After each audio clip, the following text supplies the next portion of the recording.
Here's what I found out. They tell me that since January 1st, they've had 27 calls to service to this exact location. We're seeing people drop off canned goods, shoes, and other supplies such as bottled water. There are still some police officers going through this area. We're told that there were shots fired earlier today. Witnesses in the area, some people that live in this area, tell me that they saw some suspects running through here. I just saw this craziness right here. This woman is out here running. What are you doing out here running? I'm a runner and I wouldn't do that. What are you doing? Come here. No, don't run away from me. You got to tell people at home. What are you out here doing running? I love to run, and this is fun. It's nice soft surface, and I'm from Pennsylvania, so I'm totally used to this. This is nothing for you. This is nothing. More power to you. More power to you. Have fun, be safe out there. All right, but let me show you how much snow we're seeing out here. I'm not too sure whose car this is, but I'm going to do them a favor and wipe some of the snow off. But this is how much snow we're seeing in the area. This car is covered with it, and this is like, as you can see, it's not that packed snow yet. It's just a lot of snow that's fluffy. It's flying around all over the place. Father faces murder charges after his 1-month-old son is found unresponsive. The Stanton Police Department says Ronald Purnell is charged with second-degree murder. Police say officers responded to a report of an unresponsive child Wednesday night. The boy was transported to the hospital and died the next day. A man and his son are recovering tonight after a small plane crash in Rockingham County. State police say the single-engine plane stalled at the end of the runway and crashed into a tree on Saturday. And the driver involved in a deadly accident that killed an 18-year-old pleads no contest to involuntary manslaughter and DUI charges. Christian Riddle appeared in a Bedford County courtroom today. According to court records, he was driving his friend's car when it crashed on October 17th. 18-year-old Ivy Adkins died from her injuries, and her 14-year-old cousin was badly hurt. Donald Trump's upcoming rally at Radford University is causing students on both political sides to speak up. Liberty University has decided to buy a small airport in Bedford County. The school spent $1.8 million on that deal. Now, it's still unknown what the university plans to do with the new London airport, but it will remain open to general aviation. But if you're Steph Curry, you do that dance. Yes. Wow. He deserves it. Wow. He's that good. That's like one of those shots in horse that someone makes and it's just like there's no one that's gonna top like that. even the other team's like, whatever, dude. Another Steph Curry game. Yep. Flowers, balloons, and personal messages make up this makeshift memorial for Andre DeQuine Webb. The 24-year-old was shot and killed Sunday. Friends and family continue to mourn. He was not a bad guy, and this was not his beef. He died innocently. In the wake of DeQuan's death, at this vigil, emotions ran high as police check on why a large crowd is standing in the road. After learning they're mourning the loss of a son and friend, uniform officers leave, and the focus returns to the young life gone too soon. For neighbors, this is a sad reminder of another life lost. Gary Kraft has lived in this neighborhood for years. He's concerned about the violence. At nighttime, who wants to go to bed and wake up to gunfire? Since January, there have been 4 shooting deaths nearby. 2 at Obenchain's Garden Center, 1 at the New Deli Mart, and now Webb's death. While some are leaving this quiet community, Kraft and other longtime residents say it's the violence that must go. I'm not gonna run from my neighborhood. This is our neighborhood. Police say they've increased patrols, but Kraft says he believes it's also going to take more residents looking out for each other to keep this community safe. You don't have to give no names. You can just pick a phone call. Everybody got to get on the same page. We got to get the community back. And after this recent death, people are praying for peace. They don't need to be out here trying to revenge. Nobody's deaf. We can, we must, and we will. Andy Parker is a pissed-off dad, determined to fight for gun control. My heart and soul have been ripped out, and you know, you don't want to have anger consume your life, but I'm on a mission. Parker is on a mission to take over Capitol Hill for the Whatever It Takes rally. Whatever it takes! Whatever it takes! The event comes less than 1 month after his daughter, Allison Parker, and her photographer, Adam Ward, were brutally murdered on live television. You know, I can tell you that there's no place I'd rather be than in front of all of you here today. Now, this mourning father is among hundreds of supporters demanding tougher restrictions on guns. Oh, loopholes that say no background checks. I mean, that's nuts. I mean, that's easy.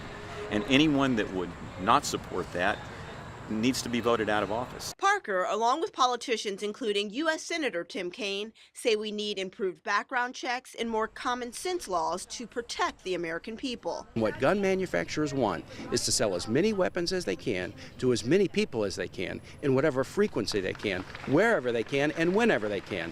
But that's not what the NRA membership wants, and it's not what the American people want. Some say firearms are not the problem. A spokesperson for the NRA says instead of limiting access, lawmakers should focus on mental health. In Allison and Adams' case, authorities say the shooter, Vester Flanagan, was a disgruntled ex-employee who legally purchased guns.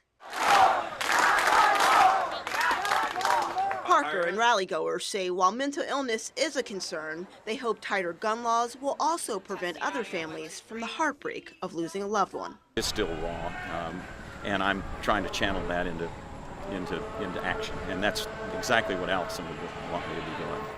These schools date back to 1913. Julian Rosenwald, one of the owners of Sears and Roebuck, along with Booker T. Washington, developed plans to provide quality education for African Americans. They established 5,000 Rosenwald schools in 15 states across the South. More than 350 were right here in the Commonwealth. Today, 10% of the schools remain nationwide. As I found out, some people take pride in Rosenwald schools, while others look back with a sense of disgrace. Every day, people passing through Rustburg, Virginia, drive by a hidden jewel. At this intersection of Village Highway and Red House Road sits what looks like an old boarded-up building, but this was once the heart of Campbell County's African American community. The life, the connectiveness between students and teachers and the community, it was the center of life. Millicent Nash and Dolores Hicks attended the Campbell County Training School in 1956. The two longtime friends showed us what's believed to be one of the largest Rosenwald facilities in Virginia. It once included 5 buildings, 4 of which still remain. And then there's another one there across from Shiloh Baptist Church. The two say they remember good times here like it was yesterday. The spring festival. The May Day. Right. So a lot of things. Yes. It's not just one. Yes. It's not just one. But others, like Othello Rice, We were more or less the mother to teach them what they are supposed to do. don't have such fond memories. She taught in Pittsylvania County and says it's too painful to return to the old Rosenwald sites. So we met her at one of her favorite restaurants nearly 20 minutes away. Rice looks back at the schools with a slight sense of embarrassment. For her, it's a reminder of segregation and black students being denied equal rights. Still, Rice says she and others did their best to provide a quality education. I wanted to treat them as human. After integration, Rosenwald facilities were closed and in some cases destroyed. Some say they don't mind seeing these pieces of history fade away. It's almost a blessing to destroy them because the white schools were far better than what we had. Some have seen value in saving the schools. Over the years, Campbell County made renovations, and the auditorium is now used for offices and storage. Despite changes, Hicks is happy to see the original structure and flooring intact. This was the foundation for what I am today, and I would love that it's passed on to the students of today and tomorrow. And that's why they're taking part in efforts to preserve Rosenwald schools. Through personal stories and accounts of these buildings, researchers like Sonia Ingram hope to fill in gaps in our nation's history. You don't hear a lot about that time in between, when the slaves were freed, what happened after that. Ingram and others want to tell those stories by documenting dozens of Rosenwald schools across the Commonwealth. There's just so much to learn from the Rosenwald Schools project about early education of African American kids and how the community took so much pride in the schools. While sizes varied, Rosenwald schools followed a distinct design. You can identify them by the large windows, which were used to capitalize on natural light. Because there was not, a lot of electricity. Finding these schools has been a challenge. Some were torn down and replaced. Ingram believes this Elks Lodge in Pennsylvania County was once Shockoe Elementary, the school where Rice taught. It was a struggle for them. They had to struggle.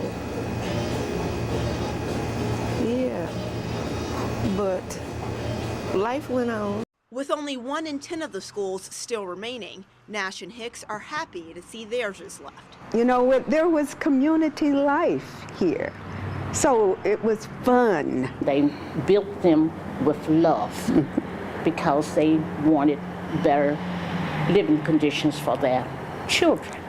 Through the Rosenwald Project, former students and teachers hope to restore the facilities and use them to teach future generations about education in Black communities, preventing this important part of history from being forgotten.